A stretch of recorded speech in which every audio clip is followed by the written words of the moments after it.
ভক্তমণ্ডলী, সুধীমণ্ডলী, ঠাকুর চরণাশ্রিত শিষ্যমণ্ডলী এবং অন্যান্য গুরুদেব আশ্রিত শিষ্যমণ্ডলী এবং মাতৃমণ্ডলী সকলের প্রতি আন্তরিক জয়গুরু সম্ভাষণ। তৎপর অত্র আশ্রমস্থিত নিগম ভক্ত নিবাসের স্নেহাস্পদ ছাত্রবৃন্দ এবং ছোট ভাই ও বোনেরা সকলের প্রতি আন্তরিক জয়গুরু স্নেহাশী। জয় গুরু, জয় গুরু, জয় গুরু। আপনারা সবাই অঞ্জলি দিতে এসেছেন। প্রতি বৎসরই অঞ্জলি হয়ে থাকে। বিগত 2 বৎসর বিশ্বব্যাপী করোনার আক্রান্ত হওয়ায় সারা বিশ্ব তছনছ হয়ে গেছে। এই কারণে 2টি বৎসর আমাদের সব অনুষ্ঠান, সম্মেলনী এবং অক্ষয় তৃতীয়া সব বন্ধ ছিল। 2টি অনুষ্ঠান হয়নি 2 বৎসরে। এই বছর শেষের দিকে অনেকটাই আমরা মনে ভাবেছিলাম যে হয় কিনা, যার কারণে অতি সংকট সময় হঠাৎ করে দেখা গেল ঠাকুরের কৃপা, ভগবত কৃপা কিছুটা করোনা ভালোর দিকে। তারপরে প্রস্তুতি নিতে নিতেই অনেকটা বিলম্ব হয়ে গেছে, কারণ মনে হচ্ছিল যে করোনা বোধ হয় দূর হবে কি হবে না। এরকম করতে করতেই দেখা গেল যে এমন একটা সময় কিছুটা দূর হওয়ার ভাব হলো, যদিও এখন পুরোপুরি দূর হয়নি, রয়ে গেছে। পেপার পত্রিকা দেখা যাচ্ছে করোনা এখনো রয়ে গেছে। তো যা হোক, টিকা এবং ইত্যাদির কারণে কিছুটা কমেছে। যা হোক, এখন কমতির পথেই। এমন একটা সময় আমরা উপলব্ধি করতে পারলাম যে অনুষ্ঠান করা যেতে পারে, তা 1.5 মাস আগে হবে। সর্বসাকুল্যে আমরা 30 থেকে 35 দিনের মধ্যে এত বড় একটি বিশাল আয়োজন ঠাকুর মহারাজ করে নিয়েছেন। সেই সুবাদে আজকে অনুষ্ঠান হতে চলেছে। আপনারা সবাই আনন্দিত, ধন্যবাদ কৃতার্থ যে সদ্গুরু কৃপা হয়েছে, আপনারা আজকে অঞ্জলি দিতে পারছেন। আমরা সারা বিশ্বে প্রায় 80-90 লক্ষর মতো লোক পেপারে যা পাওয়া যায়। আমরা হারিয়েছি, অনেক নামি দামি লোকজন চলে গেছে। তো আমরা আশ্রমেও আমরা 4 জন করোনা আক্রান্ত হয়েছিলাম। আমি নিজেও আক্রান্ত হয়েছিলাম। দেবচৈতন্য ব্রহ্মচরিত্র মৃত্যুর পর থেকে ঠাকুর মহারাজ তাকে এনেছেন। আমিও মৃত্যুর দ্বার প্রান্তের দিকে যাচ্ছিলাম। যা হোক, ঠাকুর দেবচৈতন্য ব্রহ্মচারীকে ফিরিয়ে এনেছে, আমাকেও ফিরিয়ে এনেছে। জানি না এইরকম অবস্থা। তারপরেও 2 জন আক্রান্ত হয়েছিল। আশ্রমের এক মা আছেন, পাশাপাশি রবীন্দ্র ব্রহ্মচারী, তাদের একটু মাত্রা কম ছিল। যা হোক, তারা অনেকটাই সুস্থর দিকে। কিন্তু মাত্রাটা বেশি হওয়াতে দেবচৈতন্য ব্রহ্মচারীর লাংস অ্যাফেক্টেড হয়েছিল 35%, আমারও হয়েছিল 15%। বয়স বেশি হওয়াতে আমার 15%-এই খবর হয়ে গেছে। এমন এক অবস্থার মধ্যে, দুর্বিষহ অবস্থা। এখনো করোনা আক্রান্ত হওয়ার পর 9 মাস অতিক্রান্ত হচ্ছে। আমার এখনো স্বাভাবিক পরিস্থিতি শরীরে আসেনি। মাঝে মাঝে মেডিকেল চেক আপ করতে হচ্ছে। এমন একটা উৎকট ব্যাধি। খালি দেবচৈতন্যেরও একই পরিস্থিতি, স্বাভাবিক অবস্থা আসেনি। শুধু আমাদেরই নয়, অনেক গুরু ভাই বোনদেরও একই পরিস্থিতি। অনেকে যারা প্রথম আক্রান্ত হয়েছে তাদের প্রায় 20-21 মাস হচ্ছে, এখনো তারা স্বাভাবিক পরিস্থিতিতে ফেরেনি। এখন কি ভগবত ইচ্ছা, গুরুর ইচ্ছা কি হবে জানা যাচ্ছে না। যেটা কি সারা জীবন এভাবেই চলবে, নাকি পার্শ্ব প্রতিক্রিয়াগুলো রয়ে গেছে ভিতরে। যা হোক, এ প্রসঙ্গ থাক। এখন আমি প্রতিবার অঞ্জলি দেওয়ার সময় অনেক লম্বা চড়ার সময় আপনাদেরকে আটকে রাখা হয়। আমি চেষ্টা করছিলাম যে এরকম লম্বা চড়ার সময় আটকানোর কোনো প্রয়োজন নেই, কিন্তু আমাদের মহাটাশ্রমে কিছু গুরুত্বপূর্ণ কথা আলোচনা থেকে যায়। আমি সকলের প্রতি আহ্বান করছি যে আমি যতটুকু পর্যন্ত কথা বলছি, পাশাপাশি অঞ্জলি অনুষ্ঠানে আপনারা উপস্থিত হয়েছেন। মা বোনদের, পুরুষ ভক্তবৃন্দের সকলের দৃষ্টি আকর্ষণ করছি এবং ছোট ভাই বোনদের দৃষ্টি আকর্ষণ করছি। সবাই ধীর, স্থির এবং শান্তভাবে অবস্থান করুন। কারণ অঞ্জলি দিতে এসে আমাদের মনে যদি চঞ্চলতা থাকে, এই চঞ্চলতা নিয়ে আমরা যদি অঞ্জলি দেই তাহলে ফলপ্রসূ কম হয়। কারণ ঠাকুরের কাছে যখন বসবো অঞ্জলি দিতে বা পুজো করতে, বা বাড়িতে যখন আসনে বসবেন ঠাকুরের পুজো দিতে, তখন ধীরস্থির শান্তভাবে বসে সকল প্রকার চিন্তা ভাবনা, এই সমস্ত ঝঞ্ঝাট মিটিয়ে দিয়ে মনটাকে ধীরস্থির শান্ত করে ঠাকুরের কাছে বসবার চেষ্টা করতে হয়। হয়তো অনেকে বলে থাকেন যে এরকম আর কি, যে আমাদের ঠাকুর ঘরে বসলেই মনের চঞ্চলতা এসে যায়, অনেকেই প্রশ্ন করে থাকে, কিন্তু এর অনেক কারণ রয়েছে, এসব ব্যাখ্যা এখন তো সময় নেই। তা আমি শুধু এইটুকু বলবো যে অঞ্জলি দেওয়ার টাইমটা আপনারা একটু ধীরস্থিরভাবে অবস্থান করুন, তা না হলে আমাদের অঞ্জলি দিতে সমস্যা হয়ে যাবে। পাশাপাশি আমি যে কিছু গুরুত্বপূর্ণ কথা বলবো, এই কথাগুলো আপনাদের শোনা উচিত, বোঝা উচিত, জেনে নেওয়া উচিত এবং সেইভাবে আপনাদের চলা উচিত। তাহলে আপনারা পরিবারের সুখ শান্তি আনন্দ ইত্যাদি পাবেন। কারণ আমরা সারা বছরে সুযোগ পাই না, বিগত 2 বছর এই সুযোগ জেলা সমিতি সবকিছু বন্ধ হয়েছিল। আমরা বছরে আপনার 4 দিন অঞ্জলি দেওয়ার সুযোগ পান, অক্ষয় তৃতীয়া উপলক্ষে 3 দিন, আর হলো জন্মোৎসবে 1 দিন, এই 4 দিন, আর সরস্বতী পূজায় 1 দিন, 5 দিন। সরস্বতী পূজায় শুধু আমাদের এখানে স্টুডেন্টরা থাকে, ছাত্ররা থাকে, নিগম ভক্ত নিষেধ দ্বারা সহ স্থানীয় কিছু ভক্তরা আসেন, সেটা খুব সীমিত আকারে। কিন্তু বৃহৎ আকারে হচ্ছে অক্ষয় তৃতীয়ার 3 দিন এবং জন্মোৎসবের 1 দিন। এবারে আমাদের শঙ্করাচার্য দেবের আবির্ভাব তিথিটা 1 দিন গ্যাপ দিয়ে, এদিন আজকে মঙ্গলবার অক্ষয় তৃতীয়া, কালকে বুধবার হচ্ছে বৃহত্তর বগুড়া জেলা ভক্ত সমিতি, বৃহস্পতিবারটা গ্যাপ রয়েছে, তো তারপরে পঞ্চমী তিথি পড়েছে শুক্রবারে শঙ্করাচার্য দেবের আবির্ভাব তিথি। এই 3 দিন আর মাঝখানে গ্যাপ পড়েছে বৃহস্পতিবার। এখন এই গ্যাপিং দিনটাকে মেকআপ করা হচ্ছে ওই দিন বৃহস্পতিবার সাপ্তাহিক সন্ধ্যা হিসাবে, সেই জন্য বৃহস্পতিবারও তো অনুষ্ঠান হবে। সাপ্তাহিক সংঘকে কেন্দ্র করে ধর্মীয় আলোচনা সভা এবং সকাল থেকে গান কীর্তন ইত্যাদি হবে, এবং দিনটাকে যাতে আমরা অ্যাভেল করতে পারি সেজন্য গান কীর্তন ইত্যাদির মাধ্যম দিয়ে ওখানে মেকআপ টানা হবে, এবং বিকাল 3টা থেকে সেদিনকে সাপ্তাহিক সংঘ অনুষ্ঠান শুরু হবে। এটা আপনাদের জ্ঞাতার্থে জানালাম। অন্যান্য দিন সাপ্তাহিক সংঘ হয়ে থাকে 5টায়, ওই দিন হবে 3টায়, কিন্তু ওই বৃহস্পতিবারে কোনো অঞ্জলি হবে না। সাধারণত অঞ্জলি দিতে হয় একটা তিথি পর্ব অনুষ্ঠানে, সেই জন্য আজকে মঙ্গলবার অঞ্জলি হচ্ছে, বুধবার হবে, বৃহস্পতিবারে কোনো অঞ্জলি হবে না, শুধু গান কীর্তন আলোচনা সংঘ ইত্যাদি হবে, বৃহস্পতিবার কোনো অঞ্জলি নাই। আবার শুক্রবার দিন হবে। আজকেও বিপর্যয়, শ্রেয়াংশী বহু বিজ্ঞানী, আমরা যা চিন্তা করি, ম্যান পারপোজেস গড ডিসপোজেস, এর বাংলা অর্থ হচ্ছে মানুষ যা মনে করে ঈশ্বর তার বাদশা দেন। আমরা সবকিছুই মনে করে সবকিছুকে আমরা মেকআপ টানতে পারি না। আমাদের প্রস্তুতি চলছিল কয়েকদিন ধরেই, করতে করতে আমরা মনে করেছিলাম যে টাইমলি আমরা অঞ্জলি দেব, সবকিছু করব, কিন্তু প্রথম দিবসে অনেক কর্মকাণ্ড থেকে যায়, প্রভাতী উপাসনা, তারপর নগর সংকীর্তন। তো আজকে এই বৃষ্টি মুষলধারে নামলো সকালবেলায়, যার জন্য আমাদের একটি আইটেম নগর সংকীর্তন বাদ পড়েছে, কেন এত বৃষ্টির মধ্যে যাওয়া সম্ভব হয়নি। সেই জন্য এই নগর সংকীর্তনটা 3 দিনের 1 দিন হয়ে থাকে প্রথম দিবসে। আজকে যেহেতু বৃষ্টির দিনও যাওয়া গেল না, ঠাকুরের যদি কৃপা হয় আগামীকাল বৃষ্টি না থাকে, এই নগর সংকীর্তনটা আগামীকাল সকালে হবে। এটাই হলো একটু পরে আমাদের রয়েছে, চিঠিতে লেখা হয়েছে কিছু কিছু অনুষ্ঠানে পরিবর্তন করা যাইতে পারে বলে চিঠিতে লেখা রয়েছে, কিন্তু আজকে নগর সংকীর্তনটা আগামীকাল হবে। এখন আমি যেটা বলছি সেটা হলো যে আপনাদের জানা থাকলো, আমাদের অনুষ্ঠান সূচি আপনাদের জানিয়ে দিলাম, এছাড়া আপনারা চিঠি পেয়েছেন। আপনারা এখন সুস্থ সুন্দর মতে আপনারা অঞ্জলি প্রদান করুন। সবার জল দেওয়া হয়েছে ধরনি, এবারে জলটাকে হাতে নিয়ে ডান হাতের এই মধ্যম আঙ্গুলি দিয়ে এভাবে গায়ে ছেটান, এবং আমি যা বলি সেটা করেন। ওম বিষ্ণু, ওম বিষ্ণু, ওম তদ বিষ্ণু পরম পদম সদা অশান্তি সূরয় জীব চক্ষুরাততম। ওম আত্মনে নমঃ, জীবাত্মনে নমঃ, পরমাত্মনে নমঃ। গঙ্গে চ যমুনে চৈব গোদাবরী সরস্বতী নর্মদে সিন্ধু কাবেরী জলেস্মিন সন্নিধিং কুরু।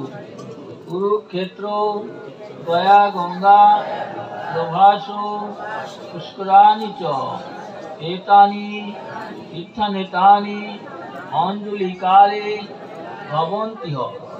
ওম গঙ্গা, ওম গঙ্গা, গঙ্গা দিনী সর্বতীর্থান অত্রা গচ্ছত পাপহং পাপকর্মাহং পাপাত্মা সম্ভবামি। আপনার মাটি অর্থাৎ ভূমি স্পর্শ করুন। আসন শুদ্ধি, মন্ত্রস্য মেরুপৃষ্ঠ ঋষি, সুতলং ছন্দ, শ্রীকুর্ম দেবতা, পৃথিবী বীজং, আকাশ শক্তি, অন্তরিক্ষ কিলকম, ওম পৃথিতয়া ভীতা লোকান তঞ্চ ধারয় মাং নিত্যং কুরুচাসনম। ওম সন্মুখে গুরবে নমঃ, পরম গুরবে নমঃ, পরমেষ্টি গুরবে নমঃ। ওম শ্রী গুরুবে নমঃ। এবারে আপনারা যারা দীক্ষিত রয়েছেন নিজ নিজ ইষ্টমন্ত্র জপ করুন 10 বার। আর যারা দীক্ষা গ্রহণ করেন নাই তারা মনে মনে জয়গুরু অথবা হরে কৃষ্ণ যদি ভালো লাগে সেই নাম 10 বার জপ করুন, যারা দীক্ষা গ্রহণ করেন নাই।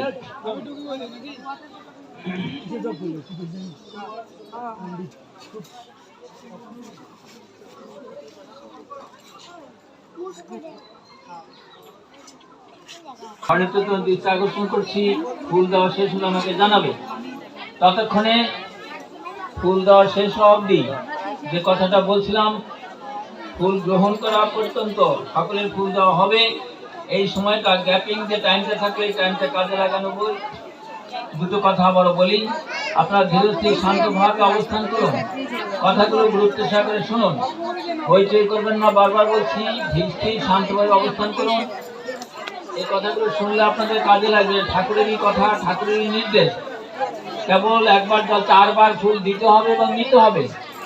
তাহলে ফুল নেওয়ার সময় আপনারা যে গ্যাপ থাকবে এই গ্যাপ সময়টা হইচই করবেন না। আমি কিছু কথাগুলো বলি, মনোযোগ সহকারে শুনুন। বারবার বলছি যে 2 বছর পর আপনারা অঞ্জলি দিতে পারছেন, অনুষ্ঠানে যোগদান করতে পারছেন, বিষয়টাকে খুব গুরুত্ব দেবেন। কারণ আমরা সারা বিশ্বে প্রায় 70 থেকে 80 থেকে 90 লক্ষ লোককে আমরা হারিয়েছি এবং অনেক সাধু মহন্ত মহাপুরুষ এবং সাধু সন্ত সাধারণ মানুষ থেকে শুরু করে ডাক্তার ইঞ্জিনিয়ার কত যে মারা গেল, সারা বিশ্বের বিশাল ক্ষতি হয়ে গেছে। আপনারা বেঁচে আছি, এটা ঠাকুরের বিশাল কৃপা। যা হোক, সেই জন্য আমি বলি সময়টাকে ধৈর্য ধরুন, একটু ধীরস্থির শান্তভাবে অবস্থান করুন। বাচ্চাদেরকে নিয়ে এসেছেন যারা অল্প বয়স, তাদেরকে সংযত রাখার চেষ্টা করুন। আমি এখন একটি গুরুত্বপূর্ণ কথা বলছি, কথাটা খুব গুরুত্বপূর্ণ, আপনারা মনোযোগ সহকারে শুনুন। কারণ এই কথাগুলো যদি গুরুত্ব সহকারে না শুনেন তাহলে তো হবে না। গুরুত্বটা হচ্ছে এইটাই, বগুড়া উত্তর বাংলার শাশ্বত আশ্রমে আমাদের ডেভেলপমেন্টের কাজ করছি। হোয়াট ইজ দি ডেভেলপমেন্ট, এটা তো আমরা বুঝি না, ইংরেজি শব্দ। বাংলা হচ্ছে উন্নয়ন। Development is divided into 2 parts. Bangla অর্থ হচ্ছে, জেনে রাখুন কথাগুলো গুরুত্বপূর্ণ সহকারে। Development is divided into 2 parts. Bangla অর্থ হচ্ছে উন্নয়ন 2 ভাগে বিভক্ত। One is mental and spiritual development, another is worldly material development. Bangla অর্থ হচ্ছে, 1 নাম্বার হচ্ছে একটি আধ্যাত্মিক মানসিক এবং আধ্যাত্মিক উন্নতি, আর একটি হচ্ছে জাগতিক জগতের উন্নতি। আমাদের what is the duty of ourselves, আমাদের কর্তব্যটা কি আমরা কিন্তু জানি না। আমরা এই আধ্যাত্মিক জগতের চিন্তা আদর করি না। যেটা 1 নাম্বার উন্নয়ন হচ্ছে আমাদের মানসিক এবং আধ্যাত্মিক উন্নতি। এটা আপনারা খুব ভালো করে আমার কথাগুলো খেয়াল করুন। আমাদের মানসিক এবং আধ্যাত্মিক উন্নতি আদৌ হচ্ছে না। আমরা কি করছি, ইট পাথর বালি সিমেন্ট টিন জাগতিক জগতের বাঁশ কাঠ লোহা ইত্যাদি নিয়ে ঘর বাড়ি তৈরি করছি, জমি জমা ইত্যাদি ব্যবসা বাণিজ্য চাকরি বাকরি এগুলো সব ম্যাটেরিয়াল ওয়ার্ল্ড জাগতিক জগতের কাজগুলো আমরা করছি। তাই জাগতিক জগতের কাজগুলোকে অ্যাভয়েড করা যাবে না। জাগতিক জগতের আমাদের দেহটাও জাগতিক জগৎ হিসাবে পরিগণিত হচ্ছে, কিন্তু দেহের অভ্যন্তরস্থ যিনি আছেন আত্মা, জীবাত্মা, পরমাত্মা, এইটা হচ্ছে মূল আদি বিষয়। তো যা হোক, এই জন্য আমরা সবসময়ের জন্য, আপনারা সংসারে আছেন, আমরা আশ্রমে আছি, আপনারা উন্নয়ন চান, আমরা উন্নয়ন চাই, আশ্রমটা ভালো হোক, এখানে ঘর বাড়ি তৈরি হোক, বিল্ডিং হোক, ভক্তরা এসে অবস্থান করতে পারবে। আপনারাও নিজেদের বাড়ি ডেভেলপমেন্ট করছেন, কিন্তু মনে রাখতে হবে আমাদের, সে আশ্রমের সেবক হোক, সন্ন্যাসী হোক, ব্রহ্মচারী হোক, বা আপনারা গৃহে যারা আছেন, প্রত্যেকের নাম্বার ওয়ান মনে রাখতে হবে, আমার যদি মানসিক এবং আধ্যাত্মিক উন্নতি না হয়, শুধু টাকা পয়সা রোজগার করলাম, অনেক বাড়ি গাড়ি করলাম, 3তলা 5তলা বিল্ডিং করলাম, মৃত্যুর সময় আমাদের এগুলো কিছুই সঙ্গে যাবে না। এই জন্য মৃত্যুর সঙ্গে যে বস্তুটা যাবেই সেইটাকে লালন পালন যজন করবার জন্য কিন্তু ভগবান আমাদেরকে পৃথিবীতে পাঠিয়েছেন। এটাকে লালন পালন করার পাশাপাশি আমাদেরকে তো বাঁচতে হয়, কিছু খেতে হয়, কিছু ঘুমাতে হয়। এর জন্য কিছু আমাদের কিছু সারাউন্ডিং এরিয়াতে আমাদের কিছু কাজকর্ম আছে, একটা ঘর থাকবে, ঘরে শুভ ইত্যাদি করব। কিন্তু এর অর্থ এই নয় যে ওইটার ভিতরে ঢুকে গিয়ে আমার আসল বস্তুটা চিন্তা নাই। এই করতে করতে আমরা কখন মৃত্যুর পথে ঢলে পড়ছি তার কোনো খেয়াল নেই। আমরা একটা অজ্ঞান অবস্থা আমরা পৃথিবী থেকে চলে গেলাম। মনে করবেন যে যদি অজ্ঞান অবস্থায় পৃথিবী থেকে আমরা চলে যাই, তাহলে মৃত্যুর পরে যেমন একটা মাটির ঢেলা আপনি রেখে দেন, ওর কোনো সেন্স আছে? কোনো কিছু নাই, জড় পদার্থ মতো আছে। তেমনি আমরা যদি অজ্ঞান অবস্থায় মৃত্যুতে বলে ঢলে পড়ি, ওই জড় পদার্থ মাটির মতো করে কতদিন যে আমাদের জীবাত্মাটা অচেতন অবস্থায় থাকবে তার কোনো সীমারেখা নেই। এই জন্য মনে রাখবেন, নারী বা পুরুষ যেই হন না কেন, আমাদের মৃত্যুর সময় অচেতন অবস্থায় থাকা যাবে না। আমাদের থাকতে হবে চেতনা শক্তি, এবং এই চেতনা শক্তির জন্য জাগ্রত করবার জন্যই হচ্ছে আমাদের দীক্ষা নেওয়া। উপযুক্ত সদ্গুরুর কাছে আমাদের সেই ভাবটা জাগ্রত করে, গুরুদেব যেটা বলেছেন ত্রিসন্দেষ্ট মন্ত্র জপ এবং সুন্দরভাবে সমস্ত নিয়মকানুন মেনটেন্যান্স করা আছে।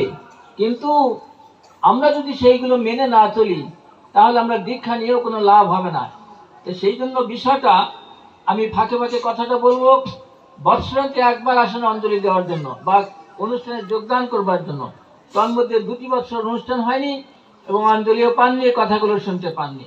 আমাদের দুর্ভাগ্য যে যখন আমরা বিকালবেলা কোনো ধর্মসভা করি, এই যে একটা সমাবেশ আছে, এই সমাবেশটা বিকাল অনেক লোকজন থাকে, কিন্তু এখনকার যে কাম অ্যান্ড কোয়াইট পজিশন, এখন যে ধীরস্থির শান্তভাবে আপনারা আছেন, সকালে উপবাস করে এসেছেন, স্নান করে এসেছেন, ব্রেনটাও শীতল আছে, শান্ত আছে, এবং যে কথাগুলো আমি বলছি সেটা মনোযোগ সহকারে আপনাদের ঠিক মতো শোনার একটা মানসিকতা তৈরি আছে। যখনই বিকাল হয়ে যাচ্ছে, মনে রাখবেন সূর্য উদয় থেকে অস্ত পর্যন্ত, আর সেই সূর্য উদয় থেকে অস্ত পর্যন্ত আমাদের দেহের সঙ্গে একটা রিলেশন রয়েছে। সূর্যের কিরণ, সানলাইট, সূর্যের কিরণের সঙ্গে সূর্য যত উত্তর দিকে উঠছে তত আমাদের ক্ষুধা বাড়ছে। এগুলো লক্ষ্য করে দেখবেন, যখন সূর্য ধীরে ধীরে ঊর্ধ্ব দিকে যাচ্ছে, দ্বীপ্রল হচ্ছে, আমাদের ক্ষুধা বাড়ছে। যেই সূর্যটা ডাউনফল হচ্ছে, পশ্চিম দিকে ধীরে ধীরে নেমে যাচ্ছে, তখন আমাদের ক্ষুধা মান্দ হচ্ছে। সেই জন্য টাইম টেবিল করে দিয়েছে, কখন খেতে হয়, কখন ঘুমাতে হয়। এটা হচ্ছে সূর্যের উদিত হওয়ার সঙ্গে সব কানেকশন রয়েছে আমাদের দেহে। যা হোক, একটু আমরা অনেক জানি না, এত বক্তৃতা দ্বারা এখন সময় নয়, কারণ আমার একটা দুর্নাম বদনাম আছে যে মহারাজের খেয়ে কাম নাই, খালি অঞ্জলি দর্শন ফুল হাতে নিয়ে বক বক করতেইছে। কিন্তু আমি পড়ে গেছি বিপাকে। ঠাকুর আমাকে রেখেছেন একটা ক্ষুদ্র মানুষ, আমি এইখানে রেখেছেন তার কাজ করার জন্য। কিন্তু আমি যে কাজটা কি করব, সেটা হচ্ছে আধ্যাত্মিক চেতনা শক্তি বাড়ানোর জন্য বা কর্ম করার জন্য কি কি প্রয়োজন, এইসব বিষয়গুলি ঠাকুরের কথাগুলো বলবো। কিন্তু কার কথা কে শোনে? বিকালবেলা ধর্মসভা চেলোমেলো, কেউ আসছে কেউ আসছে না। কিন্তু একমাত্র সকালবেলা যে আমাদের শিষ্য ভক্তরা তারা দূর দূরান্ত থেকে আসছে অঞ্জলি দেওয়ার জন্য, এই সময়টা যে কথাগুলো বলা যাবে তারা সুন্দর সুশৃঙ্খলভাবে শুনতে পাবে, এবং যদি মনে রাখতে পারে তাহলে তাদের জীবনে অনেক দিক পরিবর্তন হবে। পাশাপাশি আমাদের মিশনের কিছু নিয়মকানুন রয়েছে, যেমন মনে করে ডেলিগেট, আমাদের ভক্ত সময় সে ডেলিগেট কেউ কাটে না। এইভাবে ডেলিগেট না কেটে সম্মিলনী করলে আমাদের লস হয়ে যাচ্ছে। এসব কথাগুলো কাকে বলি, কে শুনে? যেমন অক্ষয় তৃতীয় সময় আমরা রসিদ বই পাঠানো হয়, দেখেন যে 4000-5000 রসিদ বই বিতরণ করা হচ্ছে, কিন্তু দেখা গেল কেউ রসিদ বই কাটছে 10 টাকা, 5 টাকা, 20 টাকা। একটা রসিদ বইয়ের দাম হচ্ছে 100-200 টাকা, চাল হচ্ছে 50 টাকা কেজি। তাহলে how it is possible to maintain the ashram? যেটা ইংরেজি বললাম তার বাংলা অর্থ হচ্ছে তাহলে কি করে সম্ভব আমরা আশ্রম পরিচালনা করবো? টাকার অভাব হয়ে যাচ্ছে। ঋষিরা বলছেন ধর্ম অর্থ কাম মোক্ষ। ধর্মের পরিবার অর্থের চিন্তা করতে হবে, কিন্তু অর্থ 1 নম্বরে নয়, ধর্ম 1 নম্বর। সেই জন্য যেটা আগে বললাম, 1 নম্বর হচ্ছে মানসিক এবং আধ্যাত্মিক উন্নতি, দুই নম্বর জাগতিক জগতের উন্নতি, দুটোই আমাদের দরকার আছে, কিন্তু কোনটা আগে আর কোনটা পরে এটা চিন্তা করতে হবে। আমরা আশ্রমের অনেক উন্নতি করছি, বাড়িতে আপনি অনেক উন্নতি করছেন, দেখা গেল কি স্বামী স্ত্রী ছেলে মেয়ে কথা কাটাকাটি ঝগড়াঝাটি করছেন, ওকে 5 তলা বিল্ডিং করে কি করবেন? কোনো লাভ হবে না। তেমনি আশ্রমে অনেক উন্নয়ন হচ্ছে, তাই 3 তলা 5 তলা বিল্ডিং হচ্ছে, গেট হচ্ছে, এটা হচ্ছে ওটা হচ্ছে, আশ্রমের অনেক ডেভেলপমেন্ট হচ্ছে। কিন্তু যদি দেখা যায় সেবকরা যে ঘর বাড়ি সংসার ত্যাগ করে এসেছে, সেই সেবকদের সঙ্গে এখন মনে করো ভক্ত শিষ্যের ক্রসিং হচ্ছে, সেবকদের সঙ্গে ভক্ত শিষ্যের কথা কাটাকাটি হচ্ছে, সেবকদের সঙ্গে ভক্ত শিষ্যের মনোমালিন্য হচ্ছে। এখন যে কারণেই হোক, হয় সেবকদের দোষ আছে, না হয় ভক্ত শিষ্যদের দোষ আছে, অথবা কারোই দোষ নেই, একটা পরিবেশগত দিকে এরকম হচ্ছে। এটা তো কাম্য নয়। অতএব আশ্রম ঠাকুর মহারাজ করেছেন প্রেম প্রীতি ভালোবাসার বন্ধন। কাজ আগে নয়, আগে হচ্ছে প্রেম প্রীতি ভালোবাসার বন্ধন। তাই ঠাকুর মহারাজ বলেছেন যদি প্রেম প্রীতি ভালোবাসার বন্ধনই আশ্রমে না থাকে, এই আশ্রম ভেঙে চুরমার করে দিয়ে চল আমরা গাছতলা সাধু গাছতলায় চলে যাই। ঠাকুরের কথাগুলো ভালো করে পড়বেন, বই ভালো করে পড়বেন, সেজন্য আপনার গৃহী শিষ্যভক্ত আপনাদের করে সংযত হতে হবে, ধর্মপরায়ণ হতে হবে, মানসিক ও আধ্যাত্মিক উন্নতির দিকে লক্ষ্য রাখতে হবে, সেবকদেরও মানসিক এবং আধ্যাত্মিক উন্নতির দিকে লক্ষ্য রাখতে হবে। উচ্ছৃঙ্খল আচরণ, এক্সাইটেড মাইন্ড কখনো হওয়া যাবে না। আপনি উচ্ছৃঙ্খল আচরণ করবেন, সে শিষ্যভক্ত হন বা সেবক ব্রহ্মচারী যেই হোক না কেন, কর্মকর্তা যেই হন না কেন, কারো উচ্ছৃঙ্খল আচরণ আশ্রম অঙ্গনে করা যায় না। করলে কাল ভৈরব মহাশক্তি আছে, এই মহাশক্তি আমি সন্ন্যাসী হই, অধ্যক্ষ হই, সেবক হন, গৃহ শিষ্যভক্ত হন, কর্মকর্তা হন, তার পিছনে ধাওয়া করবে। ঠাকুর মহারাজ কি বলেছেন? ঠাকুর মহারাজ বলেছেন আমি গুরু, তোমরা ভুলের সম্রাট, আমি ক্ষমার সম্রাট। তোমরা ভুল করবে, আমি ক্ষমা করবো, কিন্তু কাল ভৈরব মহাশক্তি তোমাদের ছাড়বে না। তোমরা ভুল করলে তোমাদের পিছু পিছু ধাওয়া করবে কাল ভৈরব মহাশক্তি। সে সেবক হই, আমি অধ্যক্ষ হই, সন্ন্যাসী হই, তুমি গৃহ শিষ্যভক্ত হও, কর্মকর্তা হও, কারো ছাড় নেই। এই জন্য এই আশ্রম সিস্টেম প্যাটার্ন আমাদের জানা নাই। এই জন্য আমরা আশ্রমে এসে আজে বাজে কথা বলি, আজে বাজে ব্যবহার করি, শিষ্যভক্তের সঙ্গে পারস্পরিক ঝগড়াঝাটি করি, সেবকদের সঙ্গে অসৌজন্য আচরণ করি। এগুলো তার জীবনের জন্য অনেক ক্ষতি বয়ে আনে। টুডে অর টুমরো তাকে ভোগান্তি, তাকে সারা জীবন ভর বয়ে আনতে হয়। এই জন্য আমার কথাগুলো কেউ মনে কিছু নেবেন না।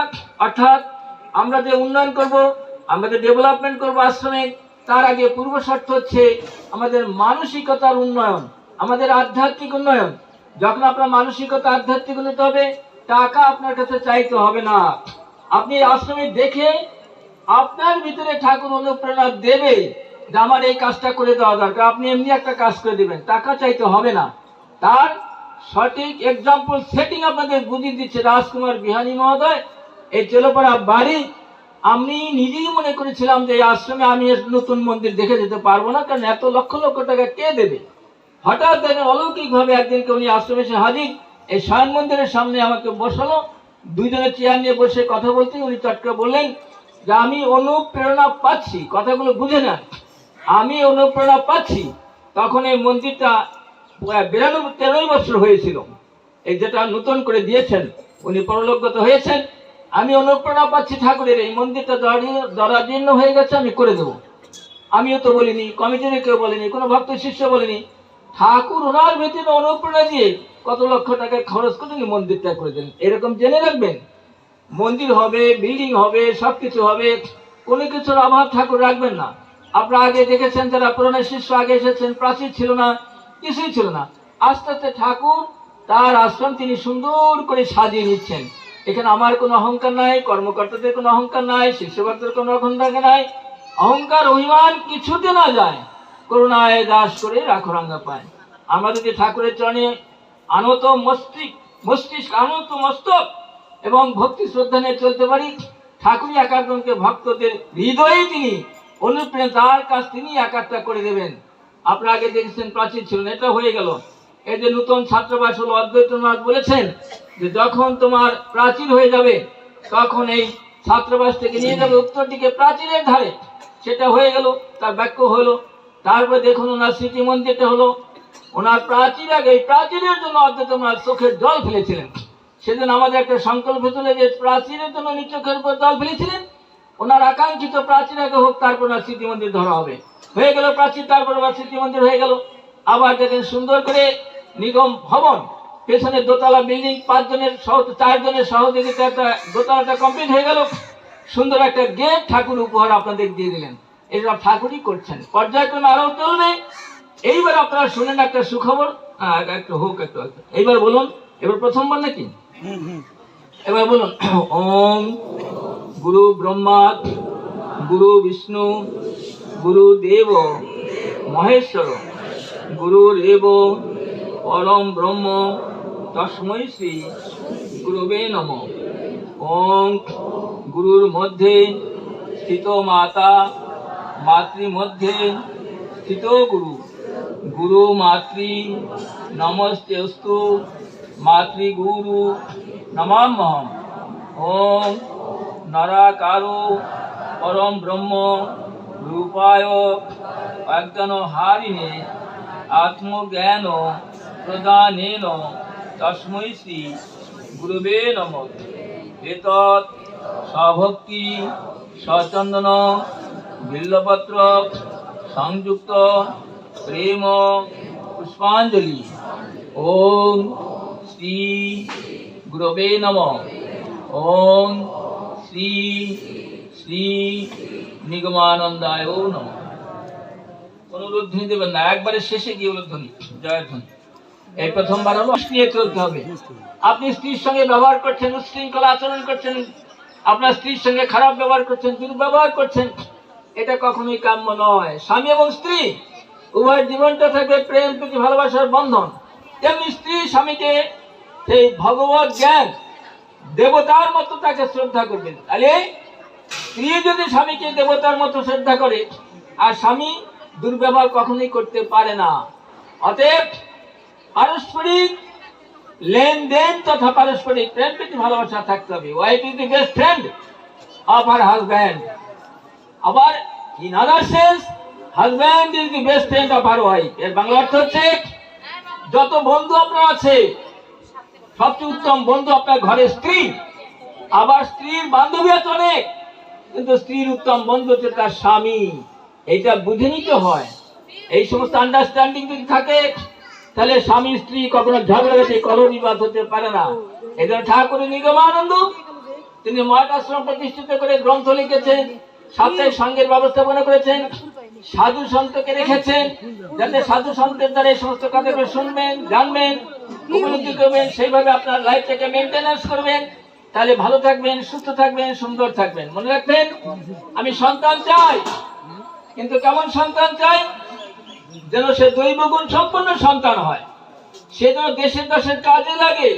সেই জন্য ইংরেজিতে একটা কথা আছে, religion, money, education, knowledge and environment makes a man perfect, and a perfect man is the asset of a family, society and for the state and nation. এর বাংলা অর্থ কি? এর বাংলা অর্থ হচ্ছে ধর্ম, অর্থ, শিক্ষা, জ্ঞান এবং পরিবেশ একটি মানুষকে খাঁটি মানুষে পরিণত করে। আর এই খাঁটি মানুষই পরিবার, সমাজ, দেশ ও জাতির জন্য একটি অ্যাসেট অর্থাৎ মূলধন।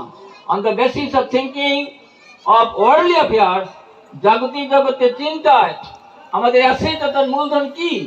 জাগতিক জগতের চিন্তা হচ্ছে ঘর বাড়ি, টাকা পয়সা, জমি জমা, ব্যাংক ব্যালেন্স, এগুলো হচ্ছে আমাদের অ্যাসেট জাগতিক জগতের চিন্তায়।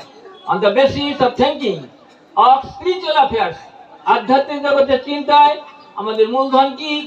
আধ্যাত্মিক জগতের চিন্তা আমাদের মূলধন হচ্ছে এ পারফেক্ট ম্যান। একটা খাঁটি মানুষই হচ্ছে আধ্যাত্মিক জগতের মূলধন।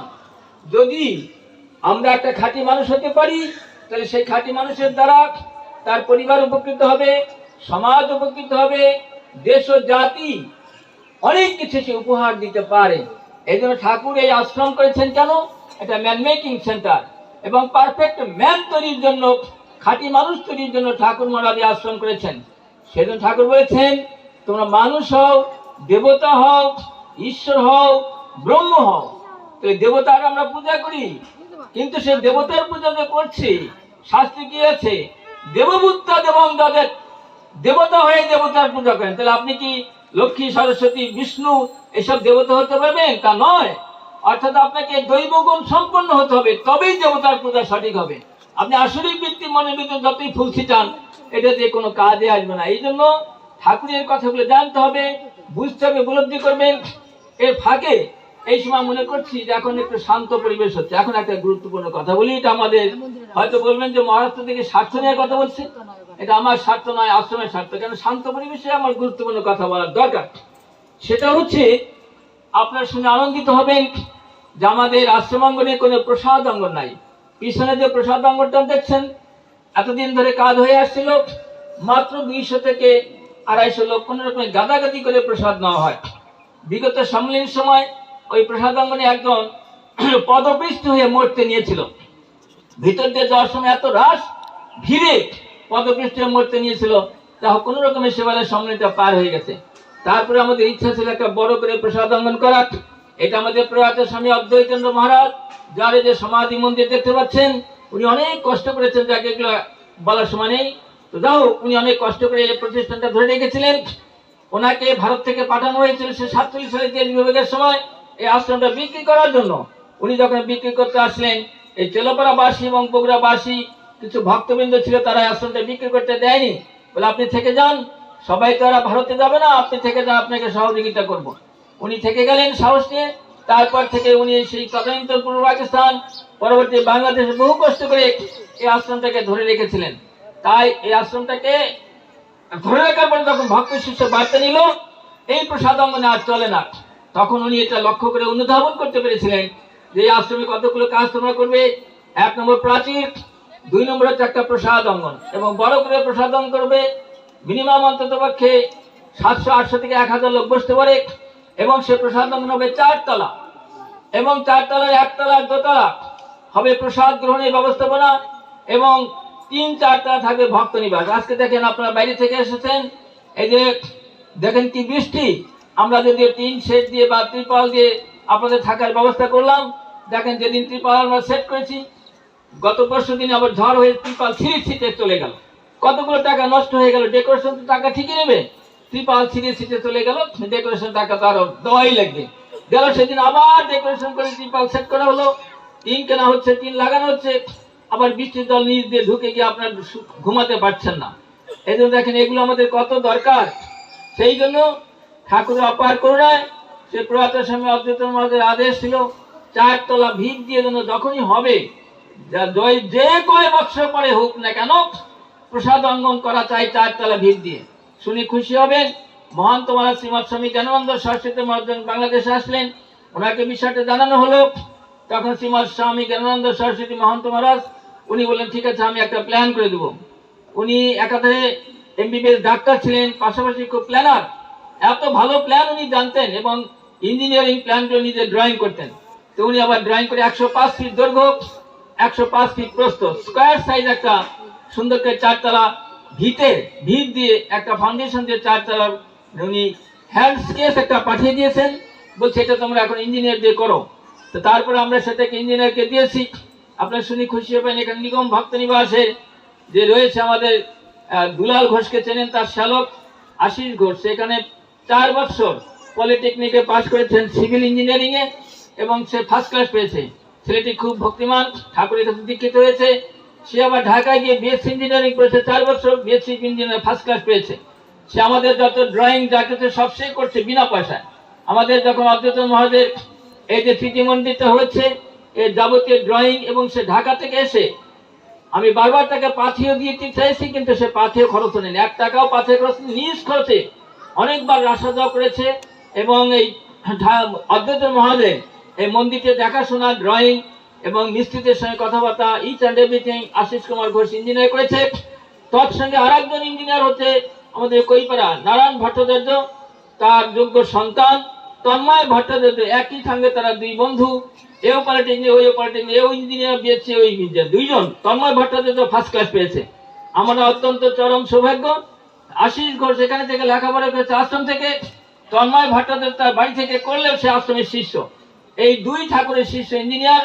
আমাদের যত প্ল্যান বাংলাদেশে, রাজপুরের বলুন, সিঙ্গার ডাবরি, রসুলপুর, ঠাকুরগাঁ, সব জায়গায় সারা বাংলাদেশে যেখানে যেখানে আমাদের সেন্টার আছে, এই 2 জন ইঞ্জিনিয়ার আমাদের কাজ করছে। আমরা বিনা পয়সা একটা প্ল্যান করতে গেলে 20, 25, 30 হাজার টাকা লাগে। 1 টাকাও লাগতেছে না। ঠাকুর তার ইঞ্জিনিয়ার তৈরি করেছেন আশ্রম থেকে। দেখুন, এরপর আর একজনকে আমরা পেলাম ডিজাইনার, সে হচ্ছে শীতল কুমার রায়। তারও কৈপাড়া বাড়ি, সেও বিএসসি ইঞ্জিনিয়ার আর্কিটেকচারের উপরে। সে খুব ভক্ত এবং খুব বিনয়ী নম্র ছেলে। সেই শিষ্য না হলেও ভক্ত প্রাণ এবং ঠাকুরের অনুগত প্রাণ। একে নিয়ে আর্কিটেকচার একজন বিএসসি ইঞ্জিনিয়ার আর সিভিল 2 জন, এই 3 জন ইঞ্জিনিয়ার এখন কাজ করছে আশ্রমে। আর এইগুলো করার জন্য দেখেন আমাদের ঠাকুর কিভাবে গুছিয়ে নিচ্ছেন। তার ডেভেলপমেন্ট দরকার, তার ইঞ্জিনিয়ার দরকার, তার নিজস্ব ইঞ্জিনিয়ার করলে 1 টাকাও লাগতেছে না। শীতল ইঞ্জিনিয়ার, সে ভক্ত, শিষ্য না, সেও টাকা নেয় না। ঠাকুর দেখুন কিভাবে ম্যানেজমেন্ট করছেন। এবারে যেটা বলছি, যে এই যে এখানে একটা ছবি দেখতে পাচ্ছেন আর্কিটেকচারের মাধ্যমে, ওই পাশে রয়েছে, তার ওই পাশে দেখছেন এটা ঝুলিয়ে দেওয়া হয়েছে আপনাদের কাছার্থে। এটা এখানে বাংলায় লেখা নিশ্চয়ই এসেছেন যে প্রস্তাবিত একটা আমাদের প্রসাদ অঙ্গন 4 তলা বিশিষ্ট ছবি টাঙিয়ে দেওয়া হয়েছে এখানে। এটা আর্কিটেকচার এবং আমাদের শীতল চন্দ্র রায় এবং তার সঙ্গে আশিস কুমার ঘোষ, তন্ময় ভট্টাচার্য, 3 জন ইঞ্জিনিয়ার মিলে এইটা তারা ড্রয়িং করে সবকিছু দিচ্ছে। আপনাদের যাতায়াতে এটা টাঙিয়ে দেওয়া হয়েছে। এবং এটা হলো 4 তলা ভবন হবে। আমাদের প্রয়াত স্বামী অদ্বৈত মহারাজ এইভাবে 4 তলা করতে বলেছেন। তার 1 তলা এবং 2 তলায় প্রসাদ বিতরণ হবে, যাতে করে 1000 করে যদি লোক বসে 2000 লোক একবার আমরা প্রসাদ দিতে পারবো, তাহলে সমস্যার সমাধান হবে। 3-4 তলা থাকবে ভক্তদের থাকার জন্য। যেমন এই উৎসবে এসে দেখুন কত বৃষ্টি বর্ষা, কত ঝামেলা হচ্ছে, এটা ফেটে যাচ্ছে, ত্রিপাল ইত্যাদিতে আপনারা কষ্ট পাচ্ছেন। যদি ঠাকুরের কৃপা হয় এটা যখন হয়ে যাবে, তখন আর ভক্তদের বাইরে আমাদের সেট করতে হবে না, এত টাকা খরচ করতে হবে না। এই জন্য আমাদের প্রয়াত স্বামী জ্ঞানানন্দ সরস্বতী মহারাজ, প্রয়াত স্বামী অদ্বৈত মহারাজ 4 তলা করতে বলেছেন। সেটা জ্ঞানানন্দ মন্ত্রমাসকে বলায় উনি আবার এটাকে ড্রয়িং দিয়েছেন হ্যান্ডস্কেচের মাধ্যমে 3 জন ইঞ্জিনিয়ারকে দিয়ে এটাকে সুন্দর করে একটা আপনাদের দেখার জন্য করা হয়েছে। আপনারা দেখছেন, এই হলো ঘটনাটা। এখন এইটা প্রয়াত স্বামী জ্ঞানানন্দ সরস্বতী মহারাজ এই যে প্রসাদ অঙ্গনে তিনি নাম রেখেছেন রানী ভবন। হয়তো রানী শব্দটা আপনারা হয়তো জানেন না যে রানী ভবন কেন রাখলো। আপনারা নিশ্চয়ই জানেন, আমাদের ঠাকুর নিগমানন্দ যখন তিনি গৃহে ছিলেন, ওনার নাম ছিল শ্রী নলিনীকান্ত ভট্টাচার্য।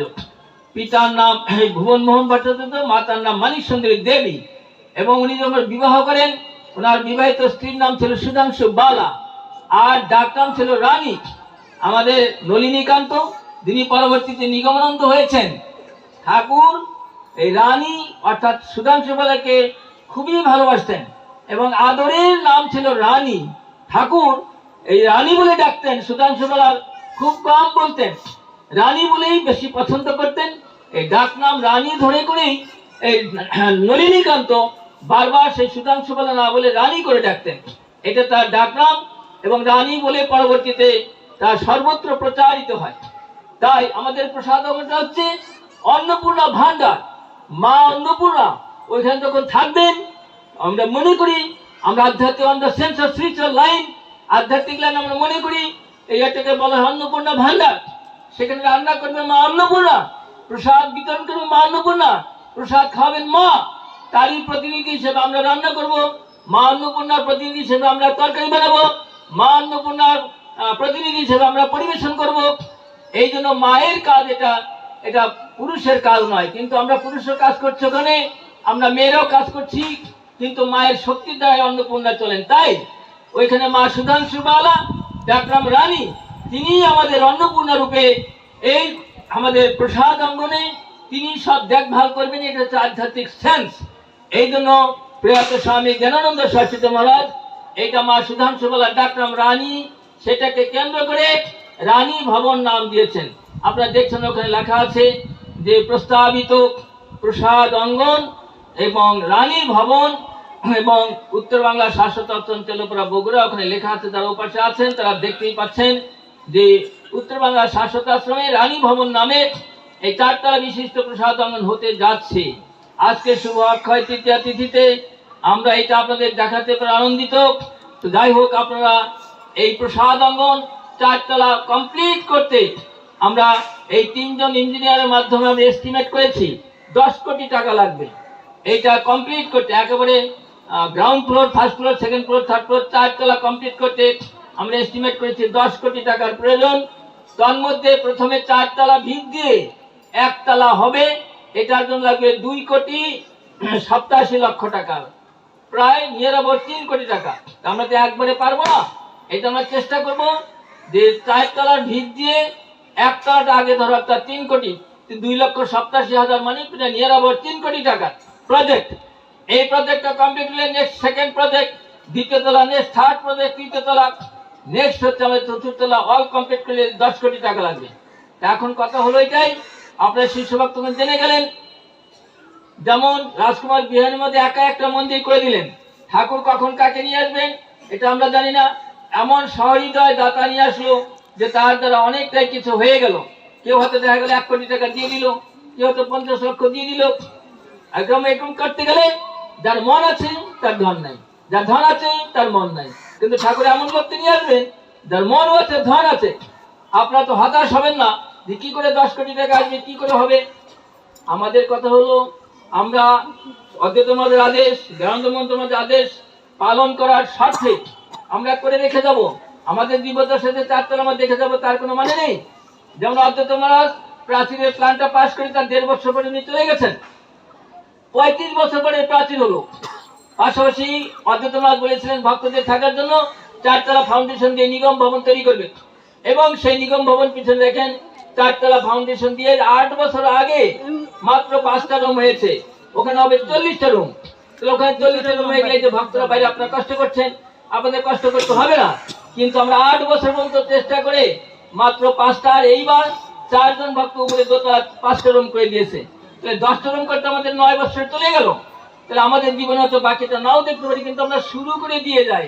আমাদের জীবনে যে সব হবে এটা নট নেসেসারি, কারণ আমরা চলে যাবো, আর কি মারবে তারা কাজ করবে, আর কি মারবে তারা কাজ করবে। এইভাবে আশ্রম অনন্তকালের জন্য চন্দ্র সূর্য গ্রহ তারা পৃথিবী যতদিন আছে ততদিন আশ্রমে কাজ চলতে থাকবে। আমরা তো তাড়াহুড়া করে তো আমাদের পারবো না, তাহলে টাকা পয়সার দরকার, ভক্তের সাথে মানসিকতার দরকার। অতএব আমরা যত যেমন ওটা ভিড় দিয়ে রানিং করে দিয়ে গেলাম। আমরা তো করোনায় মৃত্যুর পথে চলেই গেছিলাম, যেতাম পরবর্তী যারা জেনারেশন তারা করবে। ওটা ভিড় যে আছে 40টা রুম হবে, তার 10টা হয়েছে, আর 30টা রুম আমরা যদি করতাম আবার আর কাজ করবে। পাশাপাশি প্ল্যান দেখছেন প্রসাদ অঙ্গ, যদি আমরা জীবদশায় প্রসাদ অঙ্গ নাও করতে পারি, আমরা প্ল্যান রেখে গেলাম। যেমন প্ল্যান রেখে গেছেন অদ্বৈত মহারাজ প্রাচীরের, আমাদের দ্বারা আবার ঠাকুর করে নিলেন, ওনার রেখে যাওয়া প্ল্যান বাস্তবায়ন হলো, আমাদের পিরিয়ডে প্রাচীর হলো। তেমনি এই রেখে যাওয়া প্ল্যান রয়ে গেল 4 তলা বিশিষ্ট প্রসাদ অঙ্গন। যদি আমাদের দ্বারা না হয়, পরবর্তী জেনারেশন যারা আছে তারা করবে। তো স্টার্টিং দামে করে দিয়ে যেতে চাই।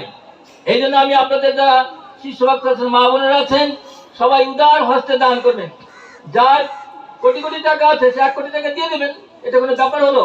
বাড়ি ঘর কত কোটি কোটি টাকা খরচ করে আপনি রেখে যাচ্ছেন, সবই রেখে যেতে হবে। কোটি টাকা কোনো 10,000 কোটি টাকা হলেও ওই রেখে ওই শাসন ঘাটে সবাইকে যেতে হবে। আমি এটুকু আহ্বান জানাবো, কারো কাছে জোরাজুরি নয়, কারো কাছে বাই ফোর্স নয়। আপনার কোটি কোটি টাকা দিয়ে দেন, 1 কোটি হয়ে যাবে প্রসাদ অঙ্গন। আবার যার সামর্থ্য নাই, কম সামর্থ্য দেন 50 লক্ষ টাকা, ব্যাপার কিছুই নয়। আপনি নিজস্ব বাড়ি হলে কত লক্ষ লক্ষ টাকা খরচ করতে দিয়ে দেন 50 লক্ষ টাকা, যার সামর্থ্য আছে। এমনিতে 10 কোটি টাকা অটোমেটিক হয়ে যাবে। আর যার সামর্থ্য দিন 25 লক্ষ টাকা, আরো যার সামর্থ্য দিন 20 লক্ষ টাকা, এরকম করতে যার সামর্থ্য কম আরো দিন 5 লক্ষ টাকা, আরো যার সামর্থ্য কম দিন 1 লক্ষ টাকা, আরো যার সামর্থ্য কম দিন 50,000 টাকা, আরো যার কম সামর্থ্য দিন 25,000 টাকা, আরো যার সামর্থ্য কম দেন 20,000 টাকা, আরো যার সামর্থ্য কম দিন 15,000 টাকা, আরো যার সামর্থ্য কম দেন 10,000 টাকা। ঠাকুর বলছেন তিলে তিলে বড় লোকের দান, মধ্যবিত্ত লোকের দান, গরিবের দান, সকল মিক্সারে আমাদের এইসব প্রতিষ্ঠান করে উঠছে। তাই কেউ মনে করবে না যে আমি যত টাকা দিতে পারবো না তাহলে আমার দান না। আপনি যদি মনে করেন এই প্রসাদ না, আপনি দিন দরিদ্র, আপনি 25টা টাকা দিবেন, আর বেশি দিতে পারছেন, ওটাও সাদরেই গৃহীত হবে। এবং আপনার 25 টাকা এই প্রসাদ অঙ্গনের জন্য আমরা 25,000 টাকা মনে করব, কারণ আপনার সামর্থ্য নাই। আপনি শ্রদ্ধা ভক্তি সহকারে 25 টাকা দিলে সেটাই সাদরে গৃহীত হবে। ঠাকুর বলেছেন রাজা জমিদার ধনী গরিব সকলের দান সহযোগিতায় আমার আশ্রম সুন্দর এবং সুশৃঙ্খল ভাবে গড়ে উঠবে, এবং তিলিতে এটা চলতেই থাকবে। জয় গুরু। এবারে মন্ত্র বলুন। ওম নমো ব্রহ্মণ্য দেবায় গো ব্রাহ্মণ হিতায় চ জগদ্ধিতায় গোবিন্দায় নমো নমো।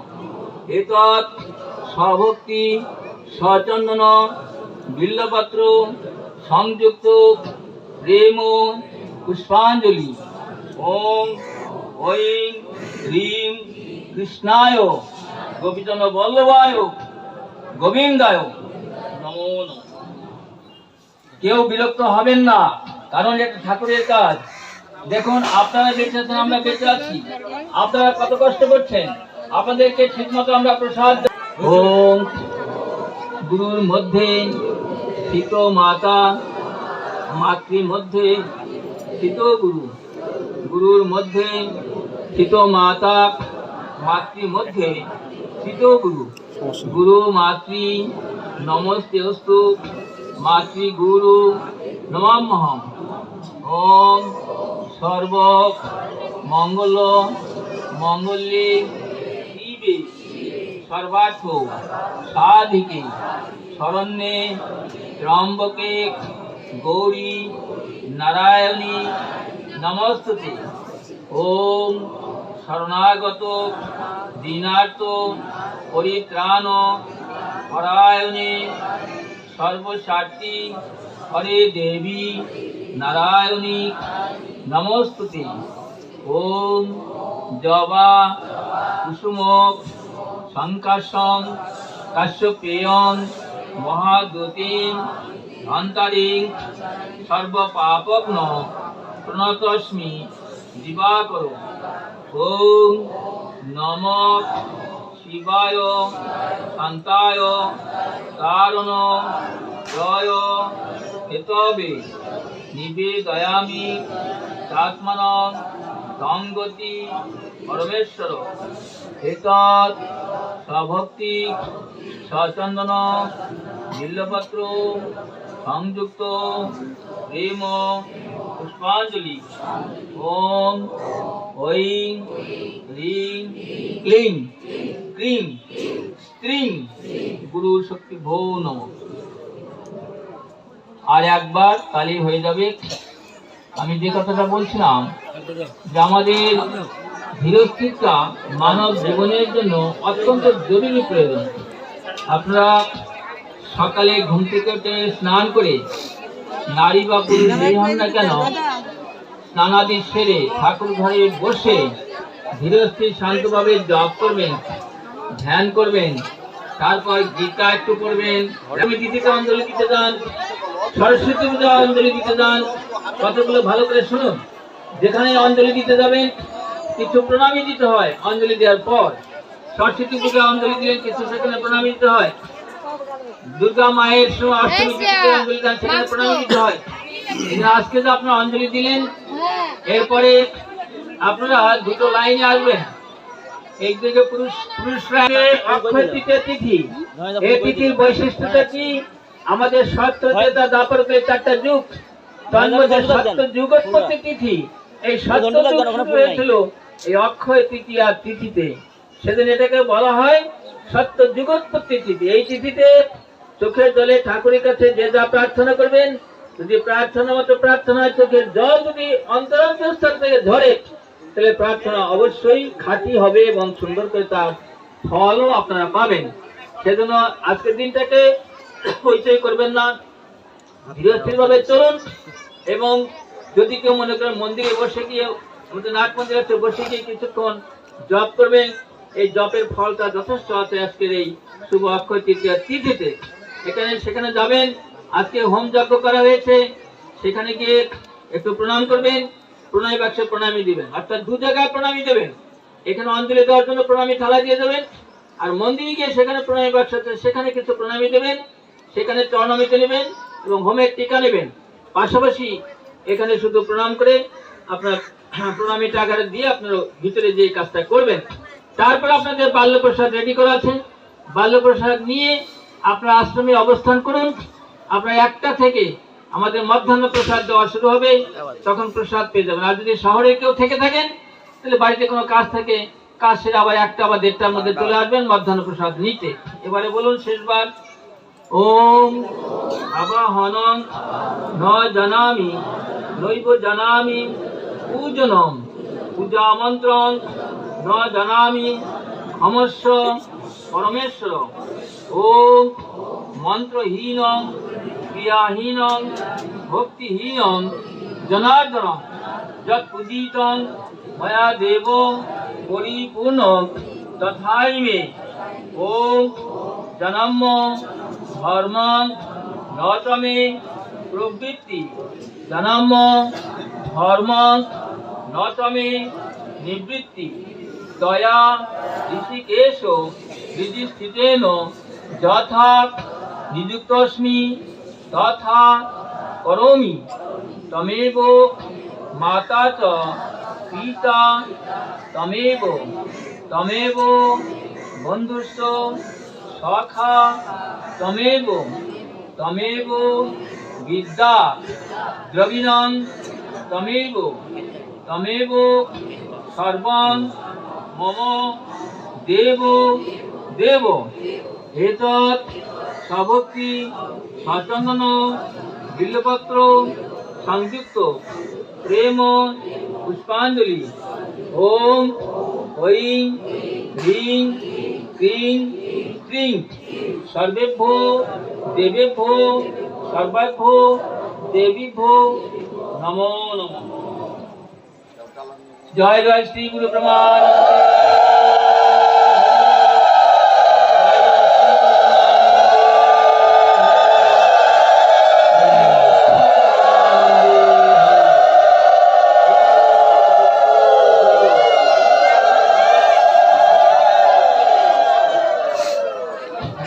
এবার আপনার ধীরে ধীরে বসে পড়ুন। অঞ্জলি দেওয়ার শেষ খালি শান্তির জলটা নেবেন। শান্তির জল নিয়ে তারপর করবেন। পশ্চিম দিক দিয়ে পরিষেবা, পূর্ব দিক দিয়ে মা বোনের এসে প্রণামী দিয়ে প্রণাম করে মন্দিরে যাবেন। সেখানে গিয়ে হোমের টিকা নেবেন, আগে বলেছি চরণমিতে নেবেন। তারপরে আপনারা প্রসাদ নেবেন। দেবচন্দ্র দৃষ্টি আকর্ষণ করছি। দেবচন্দ্র দৃষ্টি আকর্ষণ। প্রসাদ কোথায়? প্রসাদ ওই পাশে যেখানে রানী ভবন। আপনারা মন্দিরে এখান থেকে মন্দিরে যাবেন। মন্দিরে গিয়ে সেখান থেকে চরণমিত হোমের টিকা আমাদের যে প্রস্তাবিত রানী ভবনের জায়গায় সেখানে চলে যাবেন। ওইখানে গিয়ে প্রসাদ হবে। আজকে আপনারা আনন্দিত খুশি হন যে মা সুধাংশু বালাটা যার নাম রানী, সেই রানী মায়ের নামে প্রসাদ হতে যাচ্ছে। আর সেই প্রসাদ এখনো না হলেও সেই রানী ভবনের জায়গায় গিয়ে আপনারা প্রসাদ পান। এবারে শান্তি জল দেওয়া হচ্ছে। সবাই শান্তি জল গ্রহণ করে। ওম পূর্ণমদ পূর্ণমিদং পূর্ণাৎ পূর্ণমুদচ্যতে পূর্ণস্য পূর্ণমাদায় পূর্ণমেবাবশিষ্যতে। ওম শান্তি ওম শান্তি ওম শান্তি। ওম দেহের শান্তি, সংসারের শান্তি, সমাজের শান্তি, রাষ্ট্রের শান্তি, ওম বিশ্বের শান্তি। ওম শান্তি শান্তি। জয় গুরু জয় গুরু জয় গুরু। জয় জয় শ্রী গুরু প্রমাণ।